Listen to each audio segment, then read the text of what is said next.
Conferenza stampa stamani in procura ad Agrigento per illustrare i dettagli della prima operazione antipirateria marittima nel Mediterraneo, 4 gli arresti effettuati.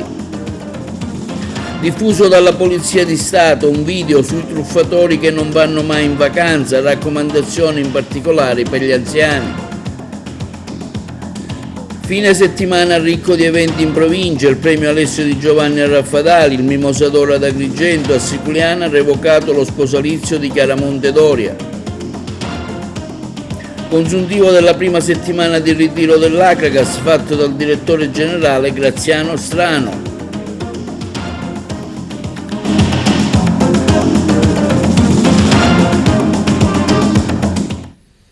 Benvenuti con l'appuntamento odierno di TV Notizie. Apriamo il nostro telegiornale con una conferenza stampa stamani che si è tenuta in procura per illustrare i dettagli della prima operazione antipirateria marittima nella rotta del Mediterraneo centrale portata avanti dalla Polizia di Stato, la Guardia di Finanza sezione navale, la Capitaneria di Porto e la Guardia Costiera di Lampedusa, che si è conclusa con il fermo indiziato di reato del comandante del motopesca tunisino e gli altri 3 membri dell'equipaggio, oltre che al sequestro del natante.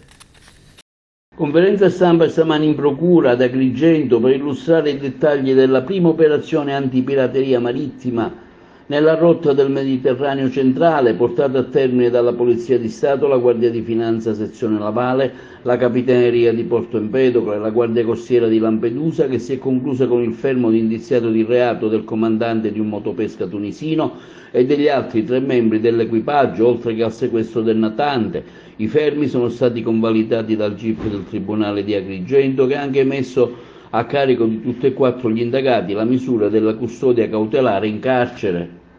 Ha seguito per noi la conferenza stampa il collega Giuseppe Moscato. Noi da decenni chiaramente ci occupiamo del fenomeno dell'immigrazione clandestina, tante cose abbiamo visto in questi anni, alcune terribili, abbiamo avuto episodi con circa 300 morti e in ultimo ci siamo occupati di un reato assolutamente anomalo che non vedevamo in Europa da tanto tempo, cioè la tortura, per quello che avveniva nei campi libici, e adesso la pirateria che è un fenomeno che avviene in altre parti del mondo e che è un fenomeno estremamente pericoloso, sanzionato anche in ambito internazionale. La prima volta che lo stiamo registrando qui nel canale di Sicilia e anche in ambito europeo su quella che continua a essere la rotta più pericolosa al mondo per la migrazione. La pirateria che è un reato punito in maniera grave perché è una condotta molto grave, cioè mette estremamente a rischio, come nel nostro caso, i migranti su questi barchini che sappiamo già essere precari, condotte che sembrano ancora più gravi rispetto a quelle dei trafficanti di esseri umani. Quello che ha accertato la nostra polizia giudiziaria, quindi in particolare la Guardia Costiera di Lampedusa, il comparto aeronavale della Guardia di Finanza e poi in ultimo la squadra mobile che sente i migranti, i beni più preziosi sono i motori. E poi, tolti i motori, non si fermano i pirati e fanno anche degli ulteriori passaggi per togliere quei pochi denaro contante che hanno i migranti e i cellulari, il che mette enormemente a rischio i migranti perché senza motori l'imbarcazione diventa la deriva al centro del canale di Sicilia, che continua a essere un mare pericoloso, e senza i cellulari non possono avvisare nessuno, quindi aumentano incredibilmente i rischi che già esistono alla partenza. Gli approfondimenti esperiti dai colleghi della Guardia Costiera, il peschereccio è stato portato in porto a Lampedusa per gli approfondimenti di polizia giudiziaria che sono tipici delle forze di polizia. In collaborazione con personale della squadra mobile di Agrigento rischierato sull'isola pelagica sono stati effettuate tutta una serie di atti di polizia giudiziaria, come la perquisizione, il sentire a sit i migranti, che hanno restituito un quadro probatorio che ha permesso alla Procura della Repubblica di Agrigento e alla squadra mobile di poter richiedere al GIP di Agrigento il fermo dei 4 indiziati per il reato gravissimo 1135 del codice della navigazione. La Guardia di Finanza, ovviamente essendo forza di polizia, collabora con le Capitanerie di Porto nella salvaguardia della vita umana in mare. La Capitaneria di Porto, come sapete, è autorità nazionale di salvamento, noi collaboriamo quindi su richiesta o di iniziativa, ma il nostro scopo principale, essendo la Polizia del Mare, è quello di andare a ricercare e reprimere i reati. Sostanzialmente poi diciamo, a margine dell'attività di soccorso è partita anche un'attività ispettiva sul peschereccio, in particolare grazie anche alla presenza di un ispettore a bordo della motovedetta della 285 sempre di Lampedusa, un ispettore abilitato ai controlli sulla pesca in ambito ICCAT, che è in buona sostanza un accordo intergovernativo, una commissione permanente proprio per il controllo della pesca del tonno sia nell'Oceano Atlantico che nel Mar Mediterraneo. Lì sono stati raccolti nell'immediatezza quegli elementi che hanno portato oggi a questi provvedimenti. In particolare questo peschereccio non era assolutamente intento alla pesca, e questo l'abbiamo rilevato dall'assenza di pescato, dalle reti assolutamente asciutte, ma soprattutto è stato il rinvenimento di 2 motori fuoribordo che nulla avevano a che vedere con la navigazione del peschereccio, e oltre a contanti in valuta dinari tunisini, dollari, addirittura anche euro, e 5 cellulari, se non ricordo male, che poi sono stati riconosciuti dai migranti. Questo chiaramente è l'aspetto che ci interessa a noi in maniera particolare, per questo c'è una forte attenzione dal Comando Generale e anche l'iniziativa della Procura di diciamo, convocare un tavolo tecnico per riuscire a individuare tutti quegli strumenti utili per disincentivare questo tipo di fenomeno, a cui sembra ormai i pescherecci tunisini si sono orientati anziché pescare. E ovviamente evitare quelle tragedie che tutti noi purtroppo conosciamo, utilizzando anche questa costruzione e questi strumenti che ci pervengono tanto dalla Convenzione sul diritto del mare che dal codice della navigazione. Quello che possiamo assicurare, ma queste sono le direttive del nostro Comando Generale, questa attività di controllo continuerà anche nei prossimi giorni, ovviamente in considerazione anche al verificarsi di questi fenomeni, ma soprattutto anche in considerazione degli sbarchi che continuano ovviamente anche in questi giorni. Per motivi di pubblica sicurezza, come autorità di pubblica sicurezza, è per noi importantissimo avere un supporto così importante da parte degli apparati giudiziari, perché la polizia di sicurezza è da un lato prevenzione e dall'altro, quando la prevenzione non basta, è repressione, ma la repressione ha un suo aspetto che è anche, tra virgolette, se vogliamo usare un termine forbito, pedagogico. In realtà è un deterrente. Quando si contestano, perché ce ne sono gli elementi di fattispecie, non semplicemente per far paura, ma perché la fattispecie si integra, come in questo caso, un reato di totale gravità, questo dovrebbe indurre perlomeno chi commette reati di questo tipo a farsi 2 conti. In realtà purtroppo sappiamo che la situazione generale attorno a questo fenomeno è una situazione molto confusa e abbastanza fluida, cambia costantemente. E vediamo ora questo video realizzato dalla Polizia di Stato sui truffatori che non vanno mai in vacanza. Di prestare molta attenzione, in particolare l'invito viene rivolto alle persone anziane che stanno solo in casa. Truffatori, avete scocciato.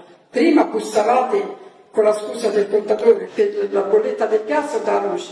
Adesso telefonate per l'incidente stradale con le finte voci di un figlio o di un nipote e chiedete i soldi. Con me non passa, io non ci casco. La Polizia di Stato ricorda, non siete soli, chiamateci sempre. Ma chi a te? No, a me, alla polizia. A Favara le reliquie sacre di San Calogero provenienti da Frazzano in provincia di Messina, il servizio di Peppe Moscato. Le sacre reliquie di San Calogero provenienti dalla città di Frazzano in provincia di Messina, dove sono conservate e custodite, sono arrivate ieri a Favara. A volerle nella città dell'Agnello Pasquale, Don Michele Termine, parroco della chiesa dedicata a San Calogero, e da tutto il comitato che per l'occasione ha preparato una bella accoglienza. Proprio il tema dell'accoglienza è stato il filo conduttore dell'intera giornata dedicata al Santo Nero. Ad accogliere le sacre reliquie il sindaco Antonio Palumbo, la presidente del Consiglio Comunale Miriam Mignemi e tanti fedeli. La processione ha avuto inizio dalla piazzetta Kennedy con le reliquie portate a spalla dai componenti del comitato, quindi l'alternanza con la Croce Rossa Italiana, gli scout e infine con un gruppo di ragazzi immigrati per rimarcare il tema della solidarietà e dell'accoglienza. Quindi l'ingresso in chiesa, dove la teca con le sacre reliquie è stata esposta per tutta la giornata accanto al simulacro di San Calogero, meta di un continuo pellegrinaggio da parte di tanti fedeli. Un momento importante per la città di Favara, come evidenziato da Don Michele Termine. Un momento importantissimo perché la venerazione delle reliquie ci permette di capire veramente che cosa significa essere santi, avere il Signore nel cuore. E queste ossa, che sono state le spoglie mortali, che sono le spoglie mortali di San Calogero, ci permettono di capire che è possibile diventare cristiani, diventare santi come lo è stato San Calogero, perché San Paolo ce lo ripete e ce lo dice: non sono più io che vivo, ma Cristo vive dentro di me. E allora noi credenti, come San Calogero, come tutti i santi, dobbiamo far vivere il Signore dentro di noi per diventare Tempio dello Spirito Santo. Ringraziamo tutta la comunità per l'accoglienza e per la partecipazione. A trasportare le spoglie di San Calogero, le reliquie, diverse associazioni, a significare veramente l'attaccamento di tutta la città per questo santo. L'attaccamento di tutta la città, come ha detto bene lei, è naturalmente anche il senso dell'accoglienza e nel dire con tutto il cuore che Favara è una città accogliente e naturalmente tutti hanno accolto le reliquie del santo. Soprattutto per tutta la città, perché veniamo da periodi in cui la comunità ha poca occasione per stare assieme. E oggi con questa occasione, per i festeggiamenti di San Calogero e con l'arrivo di queste reliquie, la comunità è riunita in una maniera bella, si fa e si riportano avanti quelle che sono le tradizioni, la cultura del nostro essere. Come dicevo poco fa, tra l'altro San Calogero ci dà anche l'esempio dell'accoglienza, della natura accogliente e generosa del nostro popolo. Assolutamente, per noi è un grande onore, per me poi da credente, poter ricevere nella nostra comunità le reliquie di San Calogero. È veramente un momento emozionante e che sicuramente serve sempre di più per aggregare la nostra comunità, che da tempo purtroppo non ha più assistito a delle feste dedicate ai santi, e quindi oggi per noi è anche un momento di rinascita da questo punto di vista, ed è stato veramente emozionante poter correre insieme le vie cittadine assieme alle reliquie di San Calogero, poter festeggiare insieme. E dopo la festa di San Calogero avremo anche la festa di San Giuseppe, quindi sono veramente dei momenti che grazie anche alla Chiesa, grazie anche a chi si impegna con i vari comitati, finalmente possiamo rivivere tutti insieme in armonia. Ascoltiamo ora in questa intervista il dottore Aldo Capitano sulla situazione del pronto soccorso di Agrigento, con l'intento di suggerire al direttore generale dell'ASP l'idea di realizzare i pronti soccorso specialistici. Dottore Aldo Capitano, una proposta arriva per la soluzione dei problemi del pronto soccorso con i pronti soccorsi specializzati. In cosa consiste questa sua idea? Intanto devo fare una premessa, dare un incarico a un eccellente professionista per poi non dargli gli strumenti per poter realizzare il pronto soccorso adeguato alle esigenze moderne, alle esigenze adeguate ai tempi. Mi sembra come aver scelto un personaggio per cercare di far capire che c'è una volontà che non c'è.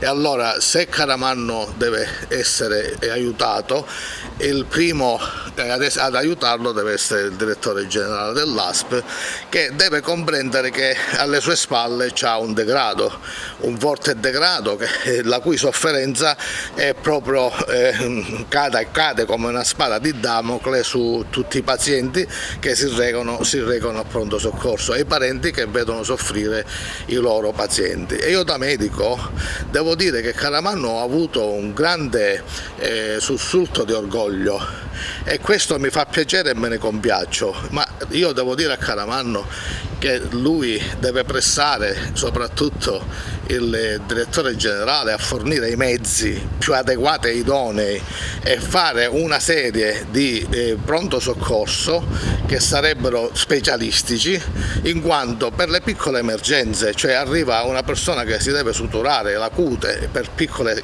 iniziative, c'è un pronto soccorso base con un medico che può essere capace a fare questi interventi di piccola entità.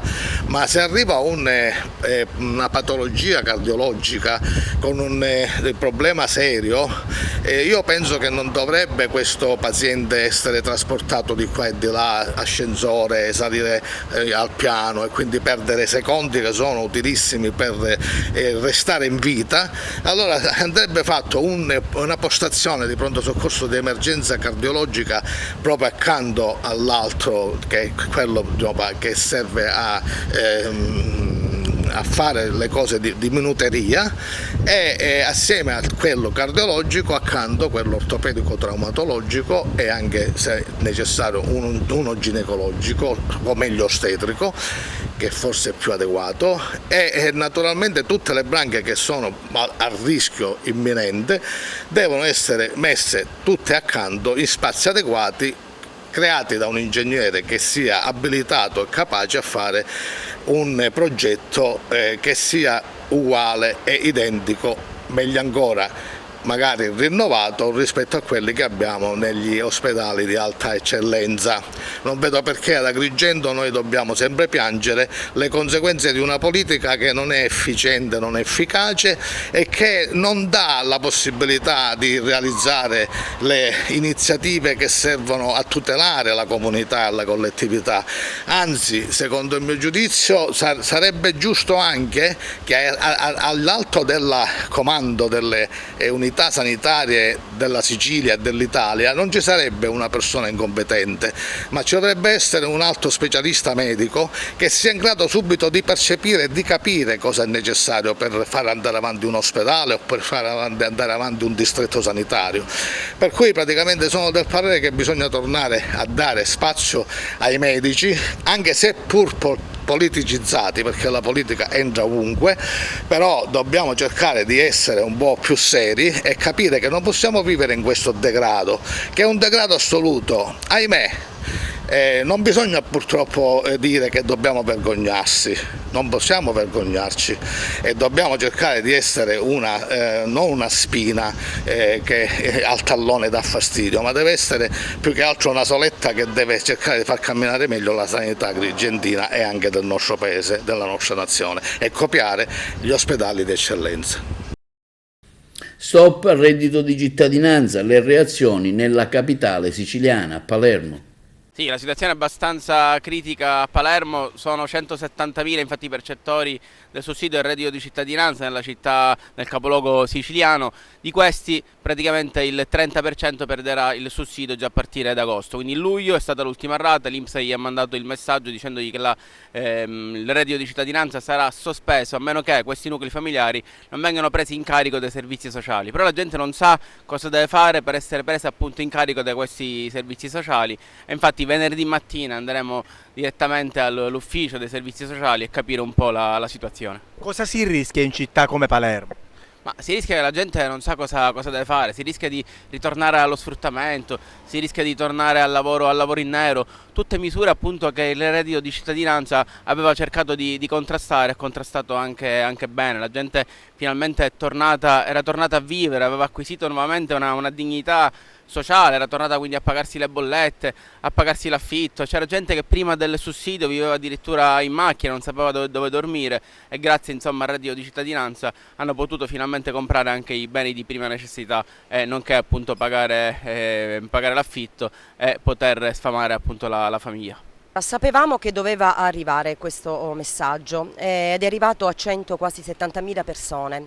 Questo messaggio così all'improvviso, freddo, di botto, dove tutte le persone hanno così percepito e compreso la realtà, cioè la realtà che alla fine di tutto ad agosto non avremo niente, non avremo neanche i 350 euro perché appunto non sono neanche partiti i corsi di formazione e quindi praticamente ci ritroveremo tutti nella miseria più totale, nella miseria più nera e credo e sono convinta che questa sia una grandissima ingiustizia sociale, forse la più grande che un governo abbia mai fatto, perché tanta gente si ritroverà logicamente senza sussidio a dover tornare, specialmente in una realtà come Palermo, ad essere sottopagati e quindi diciamo al lavoro nero. Questo credo che sia veramente una cosa bruttissima, dare ai ricchi togliendo ai poveri. Cosa farò? Per campare dovrò andare a lavorare in nero ed essere sfruttata anche a 3-4 euro l'ora. Invece il reddito, io lo percepisco neanche da un anno, dico, perché sono stata 20 anni a lavorare fuori al nord, per cui non è tantissimo che lo percepisco, però mi aveva dato quella dignità anche di poter rifiutare delle offerte appunto di lavoro di questo tipo. E invece adesso dovrò sottostare a questa paga, queste misere paghe. Tante famiglie, tante persone si trovano in difficoltà e stanno prendendo questa situazione anche con uno stato d'ansia, di difficoltà veramente da non sottovalutare, proprio il panico più totale, specialmente in una realtà come il Sud, una realtà difficile dove non c'è stato mai un lavoro regolare, quindi figuriamoci alla nostra età riuscire a trovare un inserimento nel mondo del lavoro. È normale che dovremmo arrangiarci. Atmosfera medievale ieri a Siculiana, città degli sposi, con la rievocazione storica dello sposalizio benedetto di Costanza di Chiaramonte e Brancaleone Doria. Ascoltiamo il sindaco di Siculiana, Peppe Zambito, e la direttrice artistica Aurelia Lalicata.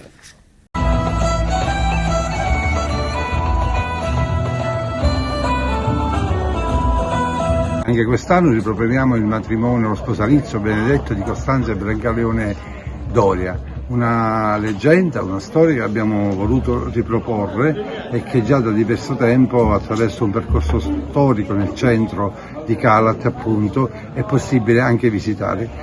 Questa sera il matrimonio, qui accanto a me ho Costanza e ho anche Brancaleone e quindi sarà una serata ricca di sorprese, sia con gli sbandieratori di Caccamo, sia con la danza del fuoco e poi faremo il corteo storico che ci accompagnerà insomma lungo le vie del centro storico di questa cittadina che si propone sempre più come città degli sposi. Tutte le serate sono state molto partecipate, sono molto contento e soddisfatto. Questa sera il corteo e poi a seguire il giorno 1 Sasà Selvaggio e così via fino al giorno 11, intanto con una serata dedicata alla moda e poi riprenderemo fino al 26 di agosto. Abbiamo presentato delle danze storiche medievali, chiaramente legate al momento della festa del banchetto, poi abbiamo fatto la danza del fuoco che è tipica di quel periodo come intrattenimento nei grandi eventi, un odalisca come momento proprio legato al pranzo per questi grandi festeggiamenti che si facevano nelle corti nel periodo medievale. Quindi insomma la ricostruzione è stata proprio quella di segmenti di quello che era il grande banchetto nel Medioevo. Sicuramente la presenza non è solo locale, ma abbiamo visto che ci sono turisti, c'è stata una grande partecipazione del pubblico che ha anche coinvolto comunque delle comparse locali. Abbiamo avuto una quindicina di persone del posto che sono state coinvolte come figuranti e questa è una cosa importante che l'amministrazione ci tiene a fare e che noi come Associazione La Danza teniamo come punto di riferimento per creare un collante tra l'evento spettacolo e quella che è la cittadinanza.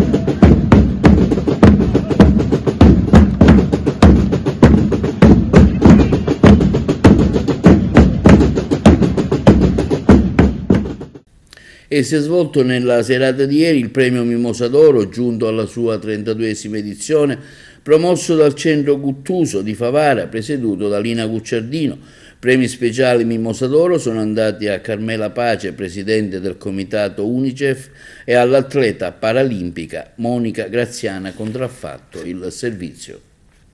Si è svolto domenica 30 luglio presso il Teatro Panoramico dei Templi, Valle dei Templi ad Agrigento, la cerimonia di consegna del premio Mimosa d'Oro, giunto alla sua 32esima edizione, promosso dal Centro Artistico Culturale Editoriale Renato Guttuso di Favara, presieduto da Lina Urso Gucciardino.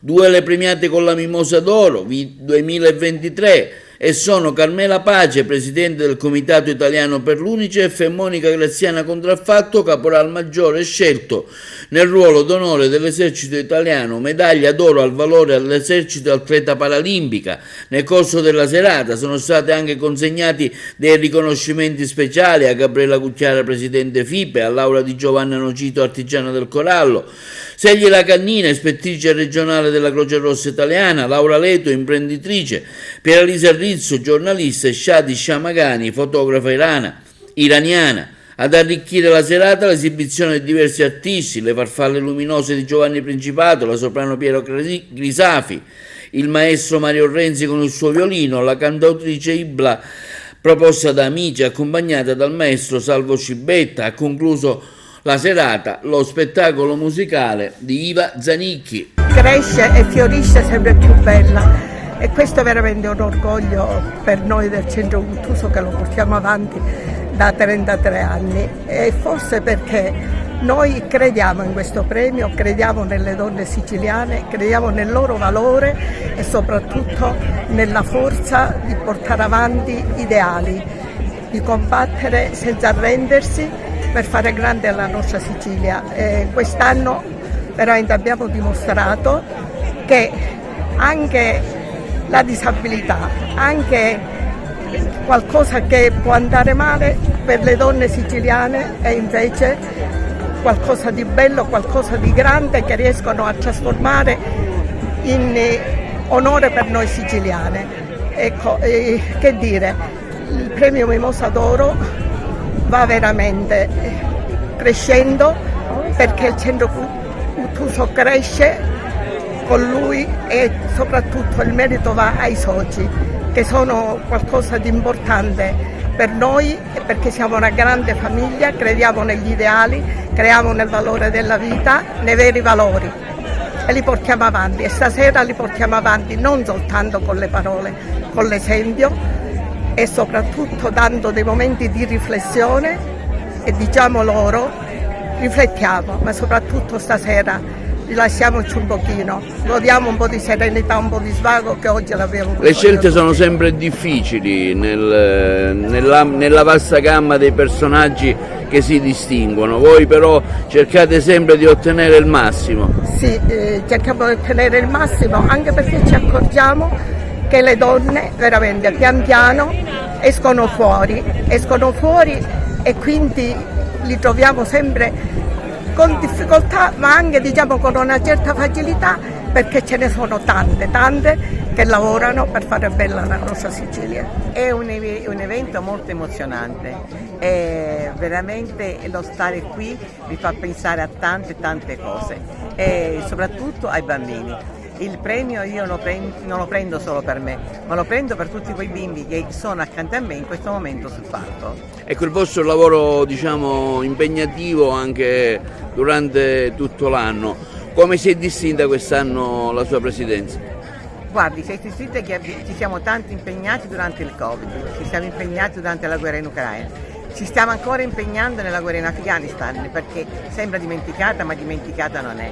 Siamo impegnati con i vaccini in tutte le parti del mondo e anche in Italia, e quindi ci sono tante attività che creiamo. Un premio importante questo Mimosa d'Oro ad Agrigento, in piena Valle dei Templi, Agrigento capitale della cultura. Ecco, lei è di Gela, che sensazione ha a ricevere questo riconoscimento? Sono felicissima, poi in una location così importante per noi siciliani e per Agrigento penso sia una delle cose più belle che abbia mai ricevuto, e sono contentissima. Adesso lo andiamo a prendere e ce lo portiamo a casa. Testarda io che ti sento più di così, e intanto porto i segni dentro me per le tue strane follie, per la mia gelosia, la mia solitudine sei tu, la mia rabbia vera sei sempre tu. Ora non mi chiedere perché, se a testa bassa vado via per il picca senza te.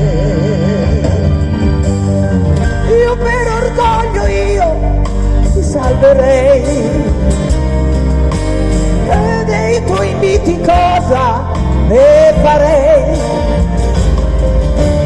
E intanto porto i segni dentro me. Si è svolto a Contessa Entellina l'edizione di Terre Sicane Wine Fest, una 3 giorni dedicata alla degustazione, banchi di assaggio, insieme all'immancabile premiazione del miglior vino delle Terre Sicane, il servizio. Sì, il vino filo conduttore di un evento che vuole creare sviluppo economico in un territorio che ha realtà inespresse da tantissimo tempo e che abbiamo, grazie al Terre Sicane Wine Fest, messo insieme. Abbiamo aggregato bellezze naturalistiche, ambientalistiche, culturali e attraverso il vino vogliamo creare una nuova economia. Il confronto è quello che fa di questo evento la vera sfida per il futuro, che crea attrattività, che crea una nuova espressione di eventi in un territorio interno che ha bisogno di esplorarsi e di rendersi visibile agli altri. Beh, noi siamo vicini ai comuni, al sostegno dei comuni che fanno parte di Terre Sicane, a partire da Sambuca fino a Contessa Entellina, che da breve, per le parole del sindaco, sarà un nostro nuovo associato. Ci siamo vicini sia con progetti innovativi, di supporto dello sviluppo del territorio, ma anche di tutela e valorizzazione, anche progetti come Calici di Stelle che danno una grande visibilità. E quindi noi siamo accanto a questi comuni soprattutto quando hanno qualcosa da fare insieme, perché qui ho trovato una realtà dove c'è un grande lavoro di squadra. Io ho trovato associazioni, aziende, comuni, la regione che marciano insieme. Naturalmente si può fare di più, ma già ci sono delle iniziative che vanno in questa direzione. Beh, il turismo può trainare il vino o il vino può trainare il turismo. In questo caso penso che il vino sia davvero fondamentale per lo sviluppo del territorio e dobbiamo continuare a crederci, a investire, perché è una terra davvero bella che offre tantissimo, come questa cornice incredibile dell'abbazia di Santa Maria del Bosco. Sappiamo tutti che il mondo del vino è diventato grande. Avevamo prima soltanto quello che oggi è conosciuto come il vecchio mondo, Italia, Francia, Spagna e un po' di Germania e Austria. Oggi abbiamo invece le grandi produzioni dell'Australia, della Nuova Zelanda, Cile, Argentina, quindi uno scontro davvero tra quello che è il nuovo e il vecchio mondo, tanta produzione, quindi bisogna sicuramente riuscire a rimanere legati al territorio, a produrre qualcosa di unico che possa davvero portare con sé un messaggio e fare la differenza. Ma il vino ormai sono parecchi anni che traina una forma di turismo che è appunto quella legata al cibo e ai prodotti di qualità. Sicuramente la Sicilia in questa partita può giocare un ruolo crescente, perché comunque è una terra giustamente ricca non solo di buoni prodotti ma anche di grandi vini e soprattutto di eccellenze territoriali. Siamo qua in un posto fantastico che rappresenta plasticamente quello che noi come mondo delle strade del vino stiamo cercando da 20 anni di valorizzare, cioè questo proprio non solo il valore del prodotto, lì ci sono chiaramente le aziende che devono fare il loro lavoro, ma soprattutto tenere insieme i territori, le vocazioni con questi straordinari prodotti. Ma io ho sempre considerato il vino una cartolina liquida, quindi porta con sé, oltre il vino, il ricordo del territorio, delle emergenze architettoniche, delle bellezze naturalistiche e soprattutto forse il nostro modo di essere, che è quello di essere accogliente, di essere una popolazione che ha sempre dato il meglio di sé. Linea alla regia per la pubblicità. Incendi nel Messinese, sfiorato una vera tragedia che ha minacciato le abitazioni, sorge quindi il problema della messa in sicurezza del territorio e il servizio. Si è rischiato grosso e si è arrivati a un passo dalle palazzine proprio, e questo grazie alla manutenzione fatta precedentemente, alla scerbatura fatta 2 giorni prima dell'incendio, e ha permesso di non prendere le case. Noi ringraziamo non solo chi ha fatto la prevenzione prima, ma anche e soprattutto chi nel corso dell'incendio si è adoperato per spegnerlo, quindi i vigili del fuoco e tutta la macchina operativa che c'è dietro. Anche lei era sul posto quella sera? Sì, la paura è stata tanta anche perché i cittadini, i residenti non sapevano ciò che fare, avevano paura che appunto lambisse le proprie case e quindi sono scappati, hanno preso tutto e sono scappati. La paura è stata tanta e tutti si sono riversati per la strada. Una caldaia è stata colpita e una casa appunto è andata a fuoco. Questo grazie appunto ai vigili del fuoco si è evitato il peggio. La prevenzione, il tagliafuoco, la scerbatura sono la cosa più importante per fermare la mano di queste persone. Dobbiamo cercare di evitare queste tragedie. Questo incendio ci dà un insegnamento, che la prevenzione e la manutenzione del territorio sono l'arma più importante contro chi mette a rischio centinaia di vite umane. Un ringraziamento speciale al presidente Raffaele Verso che ci ha coadiuvato tutta la notte dando la possibilità a noi e a molti cittadini di riuscire a salvarsi da questa tragedia. Le fiamme hanno lambito anche questa cabina del gas e si è temuto il peggio, per fortuna un rischio scongiurato. Sì, infatti, proprio per questo vorrei fare un plauso ai tecnici dell'Italgas che dalle 7:30 a circa le 3 di mattina sono stati con noi per scongiurare che avvenisse il peggio, altrimenti saremmo qui a raccontare tutta un'altra storia. Passiamo ora alle notizie sportive che riguardano l'Akragas, con un'intervista a consuntivo del direttore generale Graziano Strano dopo una settimana di ritiro della squadra in vista dell'apertura del campionato di Serie D. Positivi i riscontri del direttore. Direttore Graziano Strano, questa mattina all'Esseneto la prima amichevole in famiglia a tutto campo dell'Akragas. Che squadra hai visto? Che squadra sta venendo su? Io credo che oggi il parterre di pubblico che era all'Esseneto in tribuna ha potuto ammirare delle giocate importanti di quei vecchietti, no? C'era qualcuno che diceva che Giama, Litteri erano vecchietti, ci tengo a dirlo per i ragazzi perché sono dei professionisti, a 4 giorni che sudano e oggi sono stati forse gli unici 2 che non sono usciti e non hanno fatto cambi. Devo dare un plauso a tutti i grandi che hanno trascinato questo nucleo di juniores, vedi Sanseverino, Trombino, Veneroso, Eceverria, Litteri e Giama hanno fatto qualcosa di importante, Ferretti, e abbiamo dimostrato che il buon Santorusso è riuscito ad amalgamare una squadra veramente importante. Quindi il mister sta lavorando, si lavora in sinergia, il gruppo si sta formando in una maniera coesa, quindi siamo contenti del lavoro fatto. E non sono parole di circostanza, ho avuto la fortuna oggi di vedere più di 100 persone in tribuna che ammiravano i propri calciatori, quindi sono felice per il lavoro svolto dal mister, dal direttore Santorusso e da tutti quanti noi che spendiamo le nostre energie da più di 2 mesi qua ad Agrigento. Mercato chiuso oppure farete qualche altra operazione sia in entrata che in uscita? Questa è una domanda che devi fare al direttore Russo, non perché non voglia rispondere, tu sai benissimo che mi occupo di tutt'altro e poi della supervisione. Io spero che il gruppo che si stia formando rimanga questo, perché poi subentrano anche paradossalmente degli effetti, convivendo e coesistendo con loro subentra un afflato, quindi io spero che egoisticamente il gruppo si sia formato. Aspettiamo Morimoto che in settimana deve arrivare, abbiamo fatto tutte quelle procedure impressionanti che ci sono volute e grazie all'intervento del presidente Deni siamo riusciti a sbloccare una situazione che sembrava statica e permanente. Io credo che in settimana Takayuki fossi qua, sarà qui con noi e quindi che ben venga.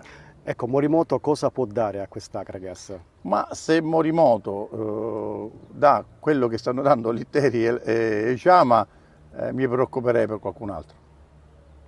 E la Chiesa Evangelica di Porto Empedocle è lutto per la morte della signora Concetta Di Stefano, madre dei pastori evangelisti Brigida e Vito Giardina.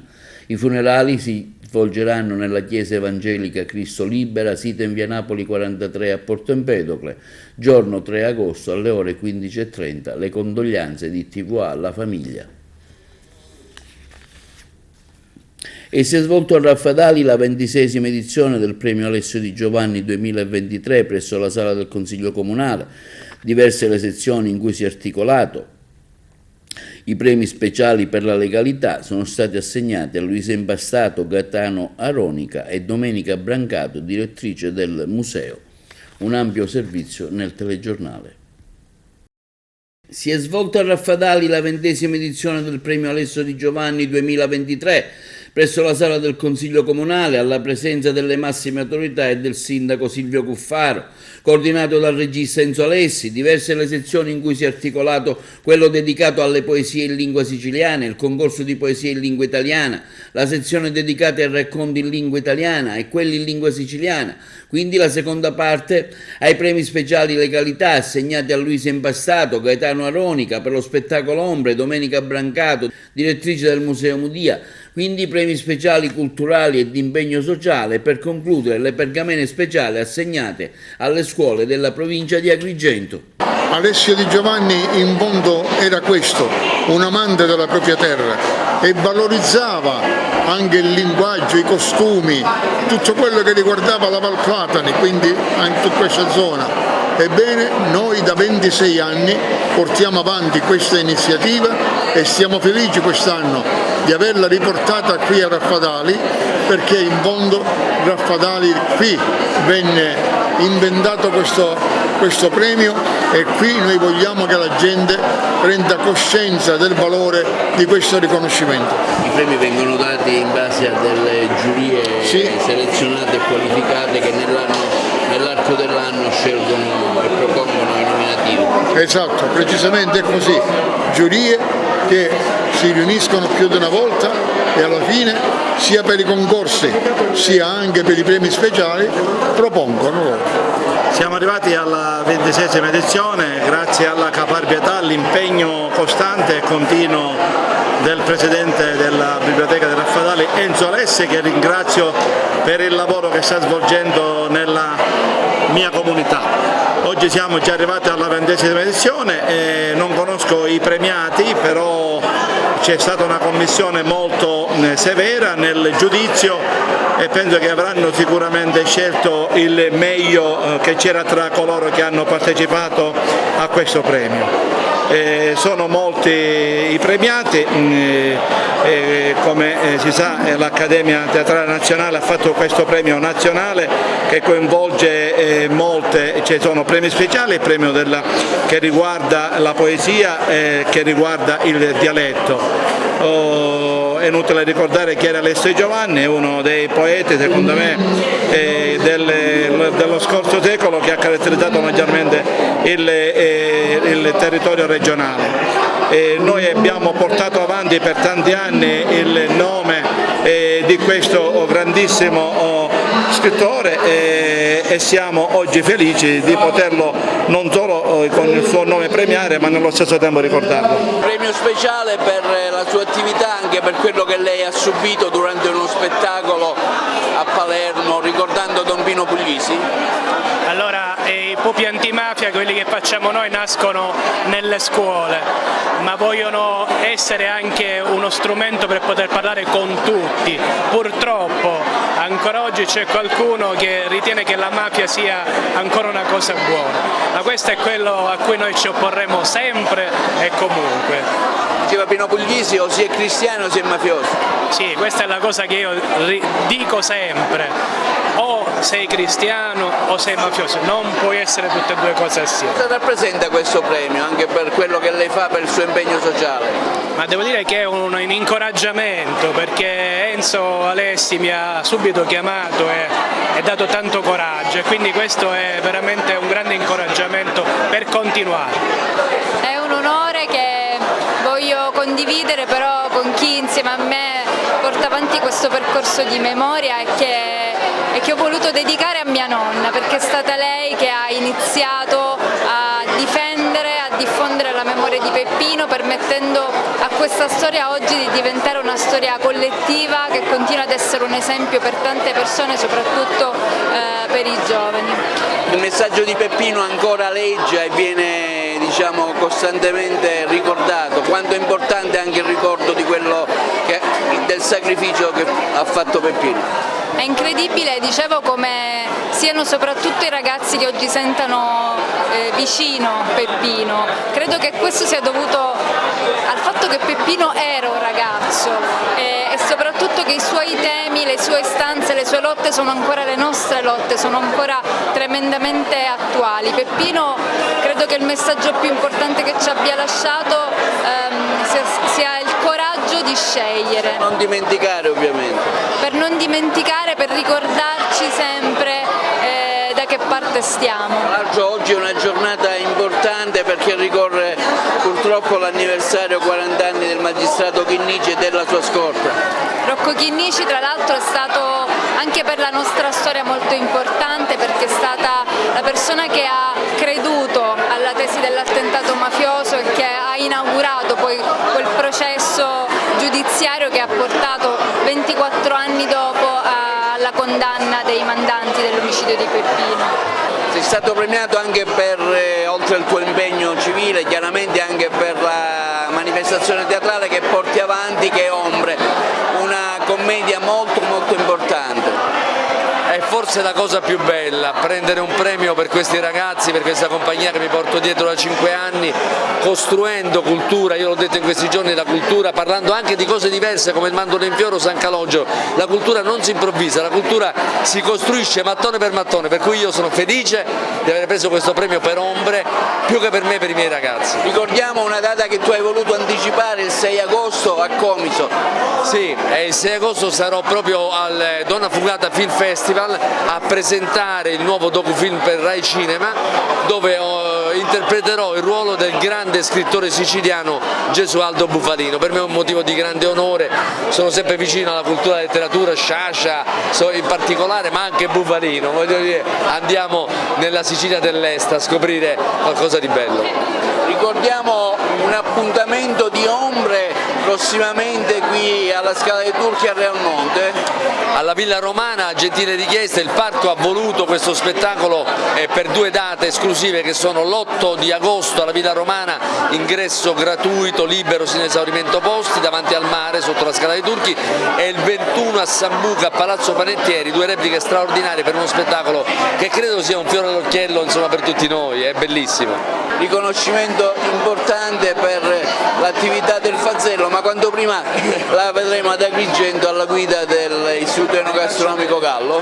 Sono onorata di concludere la mia attività lavorativa al Fazzello ricevendo un premio all'impegno e all'attenzione che ho avuto per le attività educative alla mia scuola, ma nello stesso tempo sono ben felice di ritornare alla mia Agrigento per dirigere il Niccolò Gallo e per lavorare per la mia città.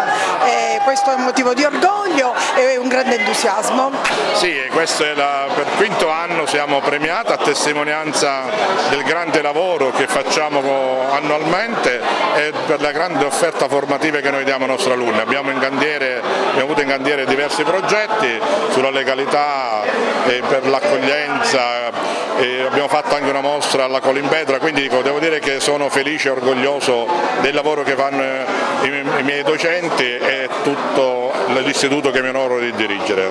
Anche per il nostro istituto questo prestigioso riconoscimento che è legato al nostro impegno nel promuovere fra le giovani generazioni, sin dalla scuola dell'infanzia, l'amore per la lettura, il piacere dei libri, e in questa società altamente tecnologica c'è tanto bisogno della bellezza dei libri.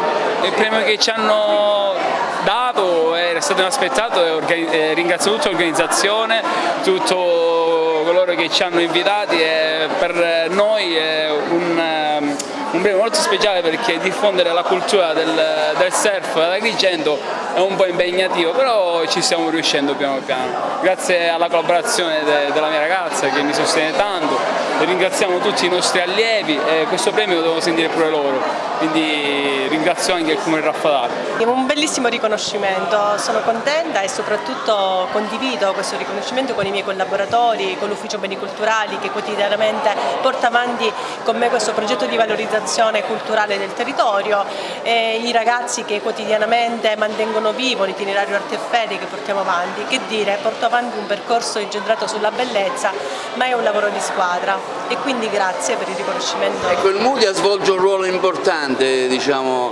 nel tessuto sociale ma anche a livello turistico, no? Sì, il Mudia oltre a valorizzare il patrimonio locale crea flusso e quindi crea turismo e questo crea anche una risorsa economica per il territorio. Sono tante piccole attività che messe insieme, insomma, porteranno sviluppo ad Agrigento.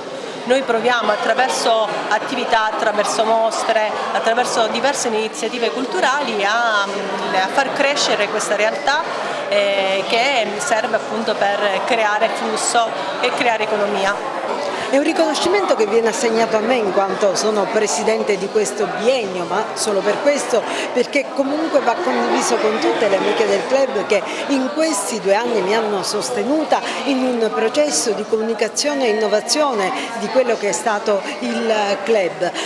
Diciamo che abbiamo imparato un po' a dialogare in maniera diversa di quando ci ai tempi e abbiamo avuto un bellissimo riscontro attraverso questo premio, ma anche a livello del nostro riconoscimento nazionale. Un riconoscimento importante anche per la sua carriera.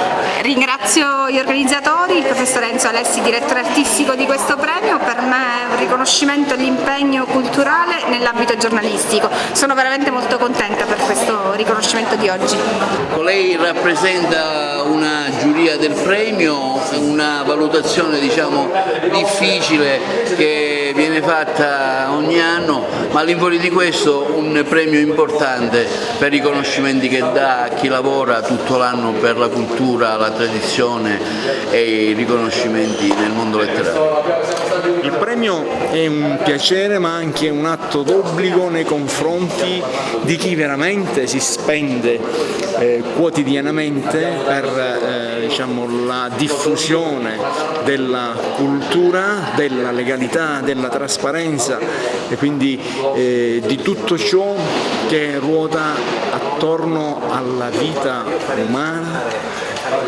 umana però diciamo, considerata nel massimo della sua accezione, e cioè quindi come diciamo, partecipazione attiva alla vita sociale. Quindi il premio speciale, dicevo, è un riconoscimento, speriamo e crediamo giusto, quindi nei confronti di chi ha dato il massimo per questi fini. Questo è tutto per il TG di oggi, per TV Notizie. Vi diamo appuntamento alle prossime edizioni e vi auguriamo una buona serata.